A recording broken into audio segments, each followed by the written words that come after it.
దేవుని నామానికి మహిమ కలుగునుగాక. ఆరాధనకై మనము చేరివచ్చి ఉండగా ఆరాధనకు సహాయకరంగా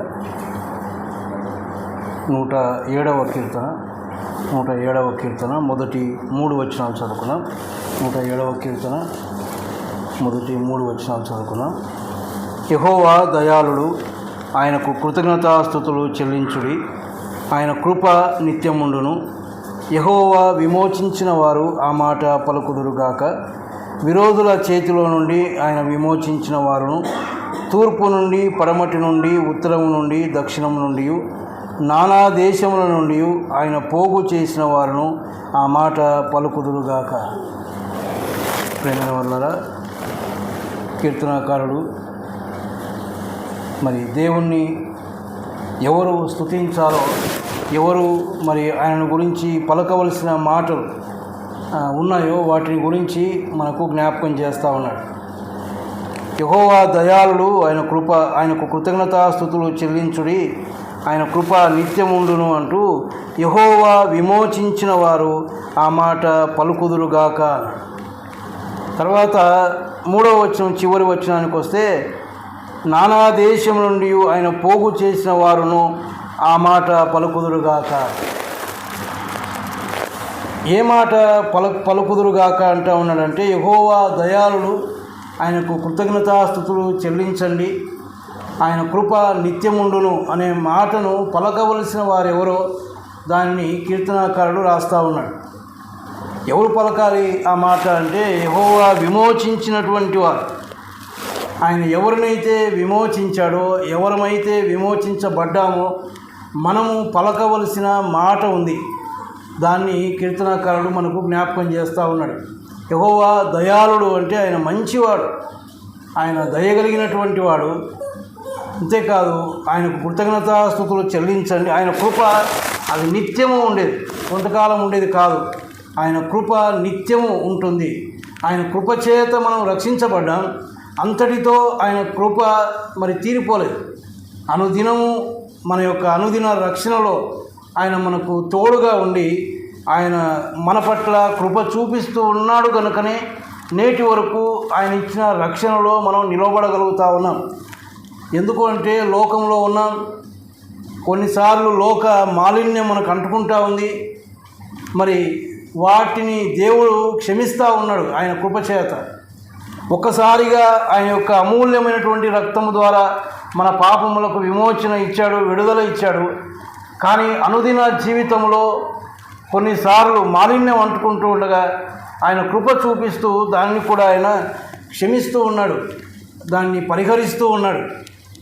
అందును బట్టి ఆయన దయాళుడు అని కీర్తనాకారుడు జ్ఞాపకం చేస్తూ ఉన్నాడు. మరి ఆయన విమోచించిన వారు ఆ మాట పలకాలి.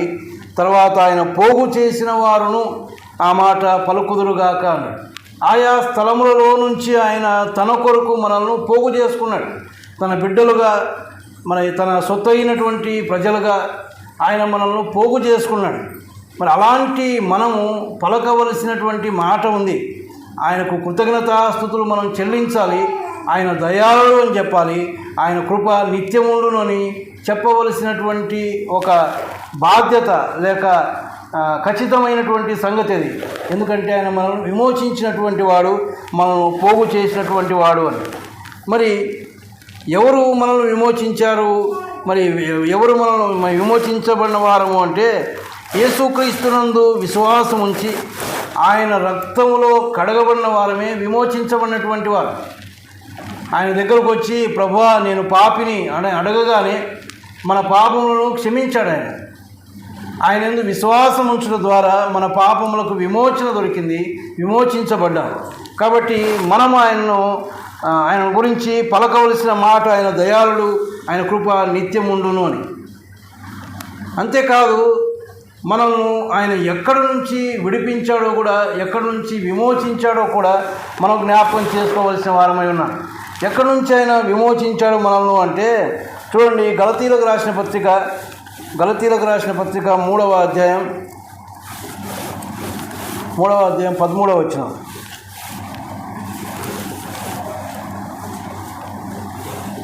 కిందికి వస్తే క్రీస్తు యేసు ద్వారా అన్యజనులకు కలుగుటకై క్రీస్తు మన కోసము శాపమై మనల్ని ధర్మశాస్త్రం యొక్క శాపము నుండి విమోచించెను అనే మాట మనం చూస్తూ ఉన్నాం. ధర్మశాస్త్రం యొక్క శాపము నుండి మనల్ని విమోచించాడు. ధర్మశాస్త్రము కొన్ని చట్టాలు చెప్తా ఉంది. ధర్మశాస్త్రం ప్రకారం మనము మరి దేవుని యొక్క శాపానికి గురైనటువంటి వారు కాబట్టి ఆ శాపము నుండి మనల్ని విమోచించాడు ఆయన. అది చాలా మరి ధర్మశాస్త్ర ప్రకారం మనం నిలబడగలిగితే, ధర్మశాస్త్రం ముందు మనం నిలబడగలిగితే నిజంగా మనము శాపానికే గురి అవుతాం. నిత్య నరకాగ్నికే గురి కావాల్సిందే. దేవుని యొక్క ఉగ్రతకు మనం గురి కావాల్సిందే. కానీ దేవుడు ఆ యొక్క ధర్మశాస్త్రం యొక్క శాపము నుండి కూడా మనల్ని రక్షించాడు క్రీస్తు యేసు ద్వారా అని మనం చూస్తూ ఉన్నాం. ఆయన కార్చిన అమూల్యమైనటువంటి రక్తము ద్వారా మనల్ని ఆ యొక్క శాపము నుండి ఆయన విమోచించాడు. తర్వాత తీతుకు రాసిన పత్రిక 2వ అధ్యాయం 14వ వచనంలో సమస్త దుర్నీతి నుండి మనల్ని విమోచించాడు అనే మాట మనం చూస్తాం. సమస్తమైనటువంటి దుర్నీతి, మరి చెడ్డ నీతి నుంచి మనకుగా మనం కొన్ని నీతి అని అనుకున్నాం, కానీ అది దుర్నీతి. దేవుని ఎదుట సరిపోయినటువంటి నీతి కాదు అది. మరి అలాంటి ఒక స్థితి నుంచి దేవుడు మనల్ని విమోచించి ఉన్నాడు. అక్కడ ఒక మాట ఏమంటాడంటే తీతుకు రాసిన పత్రిక 2వ అధ్యాయం 14వ వచనంలో ఆయన సమస్తమైన దుర్నీతి నుండి మనల్ని విమోచించి సత్క్రియలైన ఆసక్తి గల ప్రజలను తన కోసము పవిత్రపరుచుకొని తన సొత్తుగా చేసుకున్నట్టుకు తన్ను తానే మన కొరకు అర్పించుకొని మనల్ని ఆ యొక్క సమస్తమైనటువంటి దుర్నీతి నుంచి విడిపించడానికి ఆయన ఏం చేశాడు అంటే తన్ను తానే మన కొరకు అర్పించుకున్నాడు. ఎక్కడ అర్పించుకున్నాడు? శిలువ మరణానికి అర్పించుకున్నాడు. ఆయన శిలువ మరణానికి అప్పగించుకున్నాడు. ఆయన తనను తానుగానే ఆయన ఆ యొక్క శిలువ మరణానికి అప్పగించున్నట్టుగా మనం చూస్తూ ఉన్నాం. కాబట్టి అలాంటి ఒక స్థితిలో నుంచి దేవుడు మనల్ని విమోచించాడు. మరి ఒక మాట మనం చూస్తే ఎఫెసీయులకు రాసిన పత్రిక 1వ అధ్యాయం 7వ వచనంలో అపరాధముల నుండి విమోచన పొందినట్టుగా మనం చూస్తాం. దేవుని కృపా మహదైశ్వర్యమును బట్టి ఆ ప్రియుని యందు ఆయన రక్తము వలన మనకు విమోచనము అనగా మన అపరాధములకు క్షమాపణ మనకు కలుగుచున్నది. మన అపరాధములకు క్షమాపణ ఆయన ఇచ్చి ఉన్నాడు. అపరాధముల నుంచి విమోచించబడ్డాం. కాబట్టి మొదట ధర్మశాస్త్రం యొక్క శాపం నుంచి విమోచించబడ్డాం, సమస్తమైనటువంటి దుర్నీతి నుంచి విమోచించబడ్డాం, అపరాధముల నుంచి విమోచించబడ్డాం. కొలసీలకు రాస్తూ అంటాడు పాపముల నుంచి కూడా మనం విమోచించబడ్డాం. కాబట్టి విమోచించబడినటువంటి మనము పలకవలసినటువంటి మన నోటి నుంచి కదా మన యొక్క జిహ్వా ఫలం ఆయనకు అప్పగించాలి. ఏంటిదా జిహ్వా ఫలం? ప్రభువా ఆయన దయాళుడు, ఆయన కృప నిత్యము ఉంటుంది అని చెప్పి ఆయనకు కృతజ్ఞతాస్తుతులు చెల్లించవలసిన వారమై మనం ఉన్నామని దేవుడు మనకు జ్ఞాపకం చేస్తూ ఉన్నాడు. మరి ఆ విమోచకుడు ఎవరై ఉండాలి అనగా విమోచకునికి ఉండవలసినటువంటి కొన్ని యోగ్యతలు ఉన్నాయి, కొన్ని అర్హతలు ఉన్నాయి. ప్రతి ఒక్కరూ విమోచించలేరు. ఒక పాపిని విమోచించాలంటే విమోచిస్తున్నటువంటి వారికి ఉండవలసినటువంటి అర్హతలు ఉన్నాయి. కొన్ని ధర్మశాస్త్రం ప్రకారం మనం చూసినప్పుడు ఎవరినైనా ఒక వ్యక్తిని వారి యొక్క పరిస్థితి నుంచి విమోచించాలి, విడిపించాలి అంటే ధర్మశాస్త్రం ప్రకారము వారికి సమీప బంధువు అయి ఉండాలి అని లేవియాకాండం 25వ అధ్యాయంలో ఆ మాట మనం చూస్తాం. అది రూతు గ్రంథంలో మరి అక్షరార్థంగా నెరవేరినటువంటి సంగతిని కూడా మనం అక్కడ చూస్తాం. మరి ఎవరు బోయేజు రూతుకు సమీప బంధువుగా ఉండి ఆమెను విడిపించినటువంటి వాడుగా అక్కడ కొన్ని సంగతులు మనం ధ్యానం చేస్తాం. కాబట్టి మనల్ని విమోచించాలి అంటే ఆ విమోచకుడు సమీప బంధువు అయి ఉండాలి. మరి మనకు సమీప బంధువు ఆయన అంటే కాదు, ఆయన మన సమీప బంధువు కాదు. కానీ చూడండి ఒక మాట హెబ్రీయులకు రాసిన పత్రిక 2వ అధ్యాయం 14వ వచనం. కాబట్టి ఆ పిల్లలు రక్తమాంసములు గలవారైనందున ఆ ప్రకారమే మరణము యొక్క బలము గలవారిని అనగా అపవాదిని మరణము ద్వారా నశింపజేయుటకును జీవితకాలమంతయు మరణ భయము చేత దాస్యమునకు లోబడిన వారిని విడిపించుటకును ఆయన కూడా రక్తమాంసములలో పాలివాడాయను. మనము రక్తమాంసములు కలిగినటువంటి వారం కనుక ఆయన కూడా రక్తమాంసములలో పాలివాడగుటను బట్టి మనకు ఒక సమీప బంధువునిగా ఆయన చూపించుకున్నాడు. మనలాంటి రక్తమాంసములు కలిగినటువంటి వాడుగా ఆయన ఈ లోకంలోనికి వచ్చినట్టుగా మనం చూస్తూ ఉన్నాం. కాబట్టి విమోచించవలసినటువంటి వానికి కూడా కొన్ని అర్హతలు ఉన్నాయి. వాటిలో మొదటిది వాడు సమీప బంధువు అయి ఉండాలి. కానీ మన ప్రభు అయినటువంటి యేసుక్రీస్తు మనకు బంధువు కాదాయన, సమీప బంధువు కాదు. కానీ ఇదిగో మనము రక్తమాంసములు కలిగిన వారం అయినందున మరణం యొక్క బలముగా గలవాలని అనగా అపవాదిని జయించడానికి ఆయన కూడా రక్తమాంసములలో పాలివాడాయను అనే మాట మనం చూస్తాం. తర్వాత ఇంకొక అర్హత ఏంటంటే విమోచించడానికి ఇష్టపడాలి. విమోచింపడానికి ఉన్నటువంటి వాడు విమోచింపడానికి ఇష్టపూర్వకంగా విమోచించాలి. ఎవరి బలవంతము చేత కాదు, ఇష్టపూర్వకంగానే విమోచించవలసిన వాడై ఉన్నాడు. కాబట్టి ఆయన కూడా ఇష్టపూర్వకంగా ఇదిగో నేనున్నాను, నన్ను పంపుము అన్నాడు. ఆయన వచ్చాడు, సమస్తమును శిలువలో జరిగించి సమాప్తమాయను అన్నాడు. ఇంకొక మాట యోహాను భక్తుడు రాస్తున్నటువంటి యోహాను సువార్త 10వ అధ్యాయంలో, యోహాను సువార్త 10వ అధ్యాయం 18వ వచనం, ఎవడునో నా ప్రాణమును తీసుకొనడు, నా అంతటా నేనే దాన్ని పెట్టుచున్నాను, దాన్ని పెట్టుటకు నాకు అధికారం కలదు, దాన్ని తిరిగి తీసుకొనుటకు నాకు అధికారము కలదు. ఎవడునో నా ప్రాణమును తీసుకొనడు, నా అంతటా నేనే దాన్ని పెట్టు. ఆయన తనకు తానుగా ఇష్టపూర్వకంగా మనందరి విమోచన కొరకై తన ప్రాణమునే అప్పగించుకున్నాడు ఆయన. కాబట్టి విమోచకునిలో ఉండవలసిన అర్హతల్లో రెండవది ఇష్టపూర్వకంగానే మరి విమోచించవలసినటువంటి వారు. భోజన విషయంలో ఆయన కూడా ఇష్టపూర్వకంగానే విమోచించాడు రూతును. ఆ బంధువు యొక్క ధర్మాన్ని పాటించాడు. అదే సమయంలో ఇష్టపూర్వకంగా రూతును విడిపించినట్టుగా మన ప్రభు అయినటువంటి యేసుక్రీస్తు కూడా మనల్ని విడిపించాడు అని మనం చూస్తూ ఉన్నాం. తర్వాత మూడవ అర్హత ఏంటంటే ఒక క్రయధనం లేక చెల్లించవలసినటువంటి వెల చెల్లించి మనల్ని విమోచించాలి. ఒక వ్యక్తిని విడిపించాలంటే దానికి చెల్లించవలసినటువంటి క్రయధనం ఉంది. అది కూడా లేవియాకాండం 25వ అధ్యాయంలో చూస్తాం, 48-49 వచనాల్లో. అక్కడ చెల్లించవలసినటువంటి క్రయధనాన్ని చెల్లించి విడిపించాలి. ఒక వ్యక్తిని విడిపించాలి అంటే మరి మనము మన పాపం నుంచి విమోచించాలి అంటే చెల్లించవలసిన క్రయధనం ఏమిటి అంటే ఆయన అమూల్యమైనటువంటి రక్తం, ఆయన ప్రాణాన్ని వెలగా పెట్టవలసి వచ్చింది. అందుకే ఆయన అన్నాడు, నేను విలువ పెట్టి మిమ్మల్ని కొనుక్కున్నాను, మీరు నా సొత్తు అన్నాడు. ఆయన విలువ పెట్టి మనల్ని కొనుక్కున్నాడు. క్రయధనం చెల్లించవలసినటువంటి క్రయధనం ఏ క్రయధనం అయితే ఆయన చెల్లించాలో దాన్ని చెల్లించి మనల్ని విమోచించాడు. ఊరికే విమోచించలేదు ఆయన. ఆయన బంధువు ధర్మము పాటించడానికి ఆ ఉన్నతమైనటువంటి స్థితిని వదిలిపెట్టి మహామహిమలో ఉన్నటువంటి వాడు, మహా తేజస్సులో ఉన్నటువంటి వాడు, మనలాంటి రక్తమాంసములు కలిగిన వాడుగా ఈ లోకంలో జన్మించాడు. అంతేకాదు ఇష్టపూర్వకంగా తనను తాను ఆ యొక్క శిలువకు అప్పగించుకున్నాడు. ఎవరు ఆయనను బలవంత పెట్టలేదు, తనకు తానుగానే ఇష్టపూర్వకంగా మన కొరకు ఆయన శిలువలో మరణించాడు. ఆయనకు మాత్రమే కాదు, తండ్రి కూడా ఇష్టపడ్డాడు. అతనిని నలగొట్టుటకు యెహోవాకు ఇష్టమాయను అని మనం చూస్తాం. ఇష్టపూర్వకంగా మనం ఆ యొక్క పాపముల యొక్క స్థితి నుంచి, ఆ యొక్క బానిసత్వం నుంచి మనల్ని ఆయన విమోచించి ఉన్నాడు. కాబట్టే మనం ఆయనకు కృతజ్ఞతాస్తుతులు చెల్లించాలి.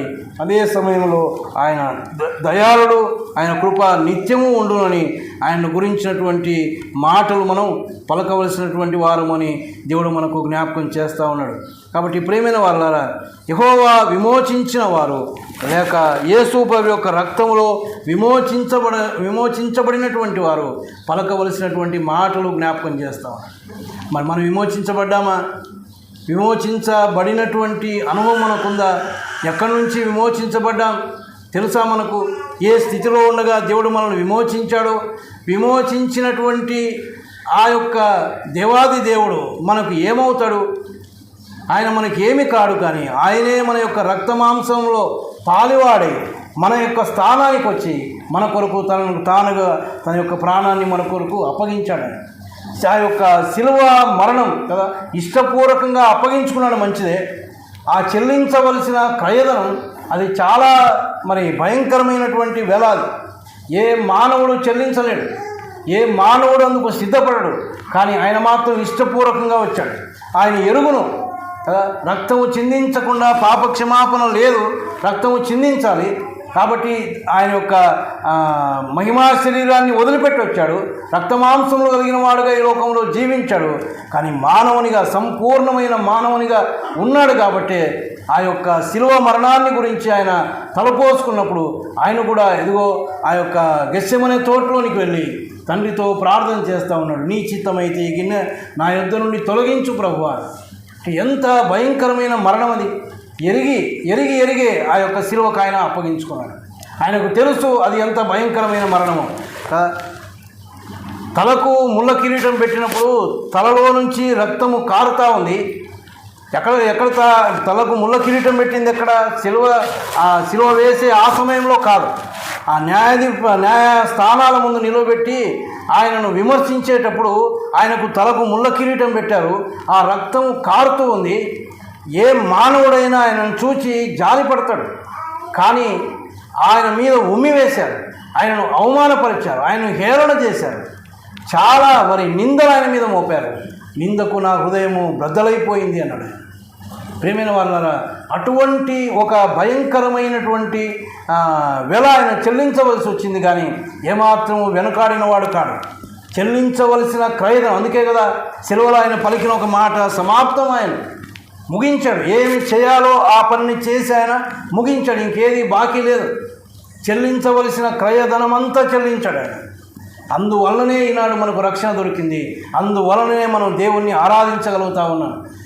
మన యొక్క నీతి క్రియలు కాదు, ఇంకోటి కాదు. మనం ఏమీ చేయలేదు. కానీ యేసు ప్రభు దగ్గరకు వచ్చి నేను పాపిని ప్రభు అని ఒప్పుకున్నాం తప్ప ఇంకా మనం ఏమీ చేయలేదు.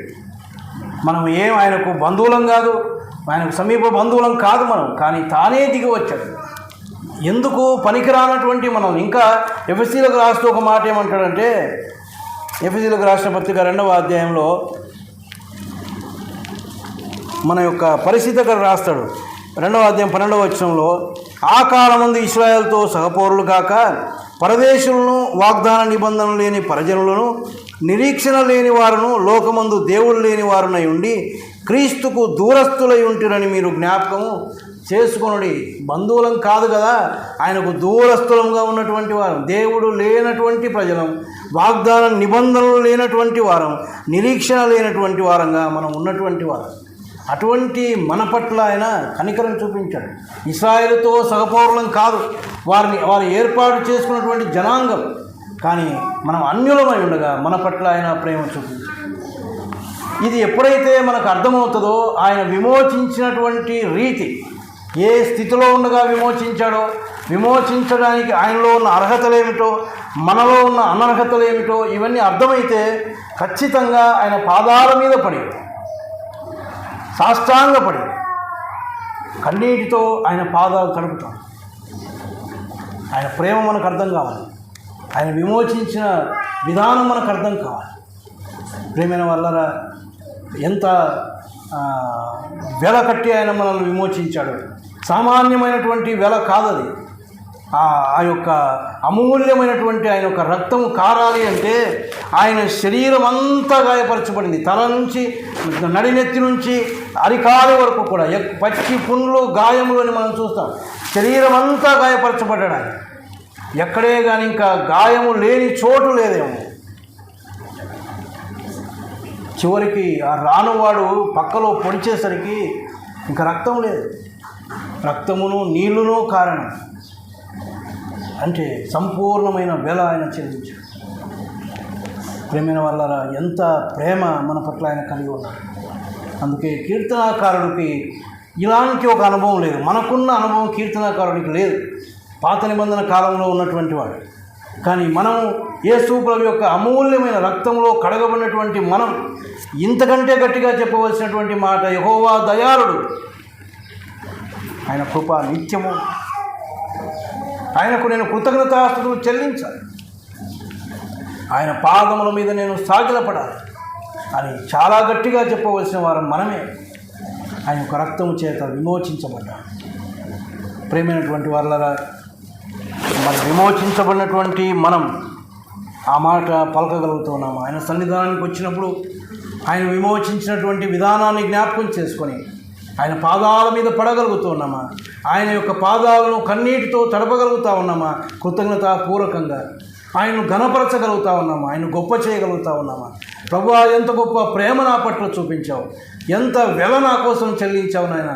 చెల్లించవలసిన క్రయదనం అది ఎంత గొప్పది, కానీ ఏమాత్రం దానికి వెనుకాడక సంపూర్ణంగా వెల చెల్లించావు కదా ప్రభువా, నన్ను విమోచించావు కదా అని మనం హృదయపూర్వకంగా ఆయన్ను ఆరాధించగలిగితే ఆయన ఎంతో సంతోషించేవాడు. ఆయన దాన్ని బట్టి ఎంత ఆనందిస్తాడు. ఆయన ఆనందించాడు అని అర్థం కావడానికి మన ఆరాధన ఆయన ఆగ్రహించాలి, అంగీకరించాలి. అంటే ఆయన కోరిన విధంగా మనం ఆరాధించగలిగితే ఖచ్చితంగా ఆయన ఆగ్రహిస్తాడు. అదే మనకు సంతోషాన్ని ఇస్తుంది, అదే ఆయనకు కూడా ఆనందాన్ని ఇస్తుంది. కాబట్టి అలాంటి ఆరాధన మనం చేయడానికి దేవుడు తన కృప అనుగ్రహించుగాక.